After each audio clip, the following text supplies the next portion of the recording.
कि मरता है जवान और किसान तो मरने दो, वो कोई सुशांत थोड़ा ही ना है। मरता है जवान और किसान तो मरने दो, वो कोई सुशांत थोड़ा ही ना है। और उजड़ते हैं खेत और खलिहान तो उजड़ने दो, वो कोई कंगना का मकान थोड़ा ही ना है। और अहंकार तो रावण का भी नहीं रहा, अहंकार तो रावण का भी नहीं रहा, तो मोदी जी का अभिमान कोई अभिमान थोड़ा ही ना है। सरफरोशी की तमन्ना अब भी हमारे दिल में है। अब देखना है कितना जोर संसद को, देखना है कितना जोर बाजुए का। निश्चित रूप से हम पूरे जवान उस दिन 26 तारीख को झंडा हम लहराएंगे। असली संसदें है, असली सलामी हम देंगे। जो पूर्व सैनिक हैं और सैनिक हैं वो आगे झंडा लेके चलेंगे और वहाँ पे हम अपनी कील ठोकेंगे, ताबूत आखिरी कील। इस सत्ता परिवर्तन को व्यवस्था परिवर्तन करेंगे। असली चौकीदार जो साथ पे खड़ा सिपाही है हम हैं, वो नकली चौकीदार है, वो नकली किसान है। वो चौकीदारों के बीच में क्यों आएंगे, किसानों के बीच में क्यों आएंगे? वो चौकीदार अगर हैं तो कारपोरेट घरानों के, अडानी अंबानी टाटा बिरला डालमिया के, वो हमारे चौकीदार नहीं है। असली चौकीदार हम हैं। वो क्यों आएंगे किसानों के बीच? मीडिया वॉइस, आपकी आवाज। नमस्कार, आदाब। मीडिया वॉइस देख रहे हैं आप। मैं हूं आपके साथ अल्फराज शेख। इस वक्त हम मौजूद हैं गाजीपुर बॉर्डर पर। लगातार देश का किसान और जवान लगातार प्रोटेस्ट कर रहा है। एक बात जुबान पर रहती है, जय जवान जय किसान। आज इस वक्त हमारे साथ किसान और जवान दोनों ही मौजूद हैं। हम बात करेंगे सबसे पहले देश के जवान से। क्या कहना चाहते हैं सर, कितना लंबा ये चलने वाला है प्रोटेस्ट किसानों का? कि सरकार कब मानेगी, आप कहाँ से आए हैं, को क्या लेकर वापस कब करेंगे? जी, सरकार जब तक नहीं मानती तब तक हम यहाँ डटे हुए हैं। जी, सरकार का ये कहना है कि 50% हमने किसानों की बात मान ली है। क्या लगता है आपको सरकार ने 50% आपकी बात मान ली है? वो सारी की सारी बातें मानेगी, इसमें कोई शक नहीं है।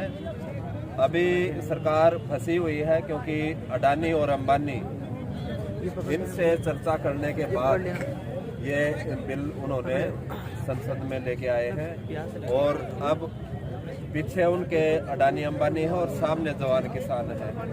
तो अब सरकार को ना उगलते बन रहा है ना निकलते बन रहा है। तो धीरे धीरे आएगी, लाइन पे आएगी। हमारे को पता है इस चीज़ का, समय लेगी थोड़ा, लेकिन सरकार आएगी। नहीं आएगी तो घुटने छील देंगे हम सरकार के। देश के जवान हैं, इनका कहना है कि घुटने छील देंगे। सर, ये जो कानून बनाया गया है, इस कानून में जो किसान के संगठन थे उन्हें मौजूद नहीं किया गया है। बिना मौजूदगी जो है ये बिल तैयार किया गया है। क्या लगता है सर, इसकी वजह क्या थी? जी, मोदी जी ने जितने भी अभी तक नोटबंदी की है, जीएसटी, जितने भी फैसले किए हैं वो सारे मिनटों सेकंडों में बगैर सोचे समझे ये फैसले किए हैं। जिसमें यह भी फैसला है कि कोरोना काल के अंदर उन्होंने जवान किसान का जो 15-20 लाख करोड़ रुपए का बजट होता है साल का, उसको पूरे के पूरे बजट को हड़पने का काम उन्होंने कोरोना काल के अंदर बैठ के अडानी के ऑफिस में किया है, जो कि राष्ट्र हित में नहीं है बिल्कुल भी। और इस बिल का हम लगातार पुरजोर विरोध करते रहेंगे जब तक सरकार इस बिल को वापस नहीं देती। आप एक बड़ा आरोप लगा रहे हैं कि अडानी और अंबानी के ऑफिस में बैठ के इन्होंने ये बिल जो है उसके बारे में मशवरा करके लेकर आए हैं। क्या कहना चाहते हैं कि क्या अब किसान आंदोलन को पीछे से जवानों का सपोर्ट मिलेगा? क्या जवान किसान आंदोलन में उतरेगा? A to Z जवान हमारे साथ में है। जितनी सेना बॉर्डर के ऊपर बैठी है उसका 3 गुना सेना पूर्व सैनिक हमारे देश के अंदर है। 39 लाख पूर्व सैनिक हैं तीनों सेनाओं के, जो जिनको हम लीड करते हैं। मैं राष्ट्रीय सचिव हूँ, साहब हैं JP मिश्रा साहब, वेटरन्स एसोसिएशन के राष्ट्रीय अध्यक्ष हैं, राणा साहब हैं, नेशनल ज्वाइंट सेक्रेटरी हैं। तो हम मेन पदाधिकारी यहाँ पे आए हुए हैं, मुआयना कर रहे हैं। हमने सभी बॉर्डरों की छानबीन अच्छे तरीके से की है और देश का हर सैनिक किसानों के साथ में है और वो होगा ही, क्योंकि किसान हमारे बाप हैं, हम उनके बेटे हैं। तो राणा जी, क्या मुआयना किया, क्या लगा इस पूरे प्रोटेस्ट को देखने के बाद? क्या महसूस हुआ आपको? मैं हरविंदर सिंह राणा और राष्ट्रीय संयुक्त सचिव वेटरन्स एसोसिएशन। सबसे पहले मैं आपके चैनल के माध्यम से जो 54 किसानों की शहादत हुई है उनको श्रद्धांजलि देना चाहूँगा। और इस सरकार के इस बेशरम सरकार के किसी भी मंत्री ने दो शब्द नहीं बोले उनकी शहादत के लिए। अभी ये सिर्फ इसी में लगे हुए हैं कि इनको खालिस्तानी, पाकिस्तानी, टुकड़े टुकड़े गैंग, अलगाववादी, माओवादी और पता नहीं क्या क्या, ये सारी चीजें एलिगेशन लगा के और इस आंदोलन को खत्म किया जाए। इनके लिए मायने रखता है कि मरता है जवान और किसान तो मरने दो, वो कोई सुशांत थोड़ा ही ना है। मरता है जवान और किसान तो मरने दो, वो कोई सुशांत थोड़ा ही ना है। और उजड़ते हैं खेत और खलिहान तो उजड़ने दो, वो कोई कंगना का मकान थोड़ा ही ना है। और अहंकार तो रावण का भी नहीं रहा, अहंकार तो रावण का भी नहीं रहा, तो मोदी जी का अभिमान कोई अभिमान थोड़ा ही ना है। अच्छा सर, तो ये सरकार तानाशाही छोड़े और किसानों की बात को माने, ये तीनों काले कानून रद्द करे और न्यूनतम समर्थन मूल्य पर कानून बनना चाहिए। वो समय की मांग है, इस देश के किसान की मांग है, तभी इस देश के किसान की आय दोगुनी हो सकती है। बाकी और कोई फॉर्मूला अगर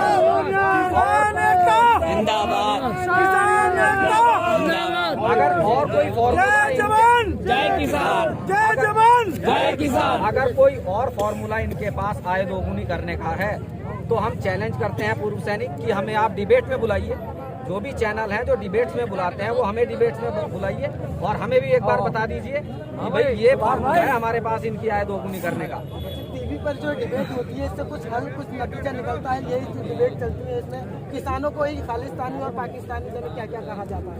जी, टीवी पर जो डिबेट होती है मेरे हिसाब से तो पूरी प्रायोजित होती है। जो गोदी मीडिया है उनके जो पत्रकार हैं वो भारतीय जनता पार्टी के राष्ट्रीय प्रवक्ता बने हुए हैं, वो प्रवक्ता का काम करते हैं। अगर कोई सरकार के खिलाफ बोल रहा है तो उस पे भोले भाले किसी किसान नेता पे या कोई जाके बैठता है उस पे इतने सारे सवाल दाग देंगे उसको समझ में ही नहीं आएगा कि मैंने बोलना क्या है, ये समझ में ही नहीं आएगा। वो उसको इस तरह से उस रास्ते से भटका देते हैं। डिबेट को भटका के उसको धार्मिक या किसी और तरफ उसको मोड़ दिया जाता है। बात होनी चाहिए मुद्दों पे, भ्रष्टाचार, बेरोजगारी, महंगाई और न्यूनतम समर्थन मूल्य, जो राष्ट्रीय मुद्दे हैं उन पे बात करो। जाति, धर्म, संप्रदाय, अरे कब तक बांट के राजनीति करोगे? पहले अंग्रेजों की सरकार थी तो वो भी चली गई और ये चोरों की सरकार है, ये भी नहीं रहेगी, ये भी बहुत जल्दी चली जाएगी। और अब हम निकल चुके हैं व्यवस्था परिवर्तन के लिए, तो हम व्यवस्था परिवर्तन करके ही रहेंगे। जय जवान जय किसान। किसान और जवान यहाँ पर मौजूद है, क्या कुछ कहना चाहते हैं? देखिए, मैं सरदार मेजर जयप्रकाश मिश्रा, संस्थापक और राष्ट्रीय अध्यक्ष एसोसिएशन। हमने जब यह देखा कि किसानों की आवाज़ को दबाया जा रहा है और किसान अपने पेट के लिए, अपने 2 वक्त की रोटी के लिए रोड पर लेटे हुए हैं, रोड पर बैठे हुए हैं ठंडी में, तो हमसे सहन नहीं किया गया, क्योंकि हम राष्ट्रवादी हैं, देशभक्त हैं और हम जुर्म सहन भी, देखने वाला भी अगर जो उसको देख करके सहन कर गया तो वो भी उतना ही हकदार है जितना कि जुर्म करने वाला है। सर, मैं एक चीज जानना चाहूंगा, जैसे अभी आप खड़े हैं, आज 4 लोग हैं, तो क्या आगे पूरा सेना आएगी? क्योंकि जय जवान जय किसान एक साथ नारा दिया जाता है। अगर जय जवान जय किसान का नारा को हमने सत्यार्थ किया है, तो अगर आप चढ़ाई करेंगे वहाँ 26 जनवरी पर, हम वहाँ पर जवान और किसान बैठेंगे नेताओं की जगह पर।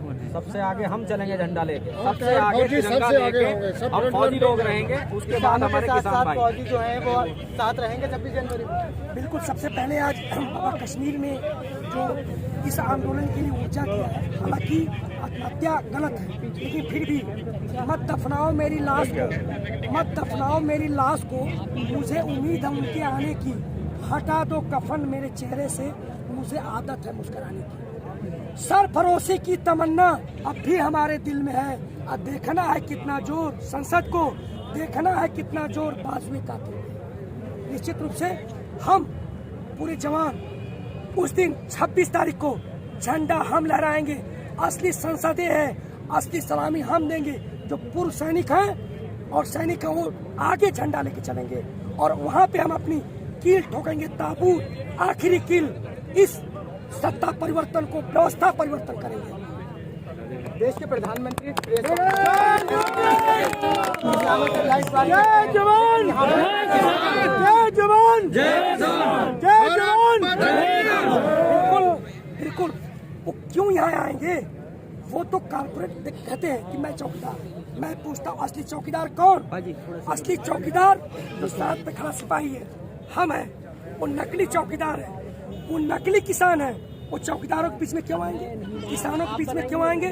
वो चौकीदार अगर हैं तो कारपोरेट घरानों के, अडानी, अंबानी, टाटा, बिरला, डालमिया के, वो हमारे चौकीदार नहीं है। असली चौकीदार हम हैं। वो क्यों आएंगे किसानों के बीच?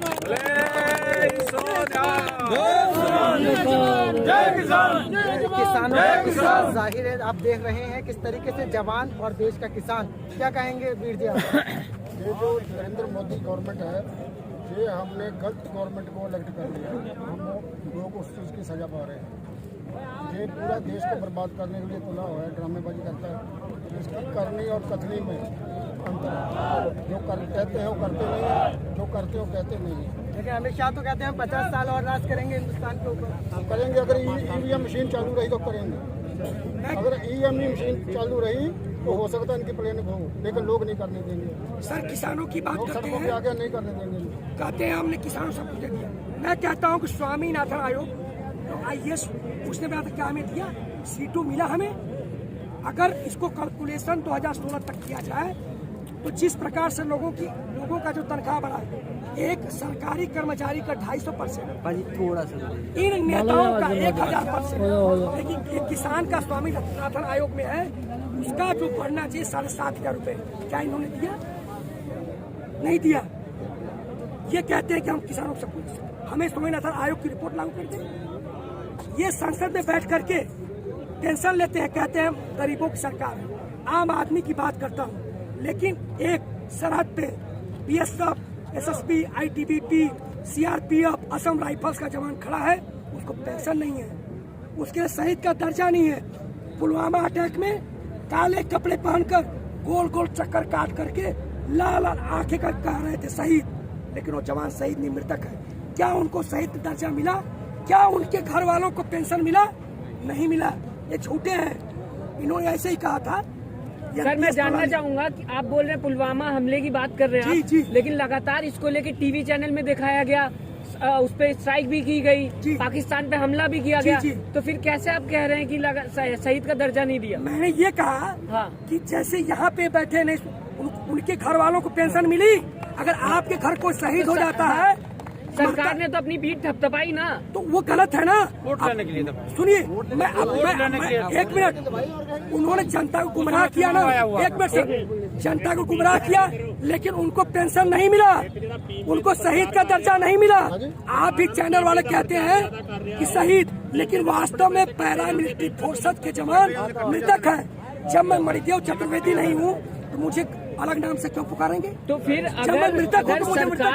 अगर सरकार सब कुछ करने के बाद शहीदों का दर्जा नहीं देती तो ऐसी सरकार का फिर क्या फायदा? बिल्कुल यही तो आप ये कह रहे हैं कि आप ये कह रहे हैं कि उनको शहीद का दर्जा नहीं दिया। पूरे टीवी में लगातार ये दिखाया गया, पुलवामा हमला हुआ, ये हुआ, फिर हमारे सैनिक भी गए, पूरा सब कुछ किया, तो वो ड्रामा क्या था? फिर वो ड्रामा था, जैसे आज ड्रामा हो रहा है। ड्रामा था क्या फिर? अगर शहीद का दर्जा नहीं दिया, वोट लेने के लिए राष्ट्रवाद का चाशनी पिलाया जा रहा। मैं पूछता हूँ इस राष्ट्रवाद को, आप रामराज की बात करते हैं, रामराज में नशा कहाँ है? आप शराब की दुकानें खुलवाते हैं कोरोना टाइम में, ये रामराज आपका है? ये राष्ट्रवाद है? आप सैनिकों को पेंशन नहीं देते हैं, पुलवामा शहीदों को आप शहीद का दर्जा नहीं देते, लेकिन राष्ट्रवाद है? जी सैनिक से मिलने तो जाते हैं ना, वो मिलने चाहते हैं।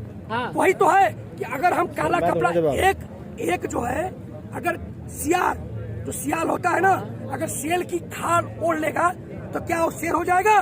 फोटोज आती हैं इंटरनेट पे, वायरल किया जाता है, हमेशा ये बोला जाता है मोदी जी ने फिर सपोर्ट किया, जवानों को ये दे रहे हैं। बोलिए, पूछिए, जवानों को हर फैसिलिटी दे रहे हैं। मैं कह रहा हूँ कि हमारा प्रमाण मीडिया है। हाँ। हमारा प्रमाण ये है, ये संसद है असली। हाँ। मैं बताऊँ आपको, अभी तक 1943 से लेकर अभी तक हमें क्या मिला? हम 5 साल के लिए उनको सत्ता सौंपते हैं, लेकिन क्या होता है कि आज की डेट में जो सड़कों पर बैठा हुआ किसान है, कोई ऐसा रिमोट नहीं है कि उनको अलग कर दे, वो हमारा गलत फायदा उठाते हैं। मैं लोकतंत्र की बात कहता हूँ कि घास को इतनी आजादी है कि वो चाहे जितना बढ़े, और एक गधे को इतनी आजादी है कि चाहे वो लौट के खाए, चाहे लेट के खाए, वही संसद है गधों की, असली संसद है। बोले सोनिहाल। लगातार समस्याएं किसान अपने जाहिर कर रहे हैं। इस वक्त हम गाजीपुर बॉर्डर पर मौजूद थे। आपने सुनी किसानों की और जवानों की, दोनों की ही समस्याएं यहाँ पर आपने सुनी। आप देख रहे थे मीडिया वॉइस। अगर ये वीडियो आप फेसबुक पर देख रहे हैं तो हमारे इस पेज को लाइक कीजिए और यूट्यूब पर ये वीडियो देख रहे हैं तो चैनल को सब्सक्राइब कीजिए। शुक्रिया।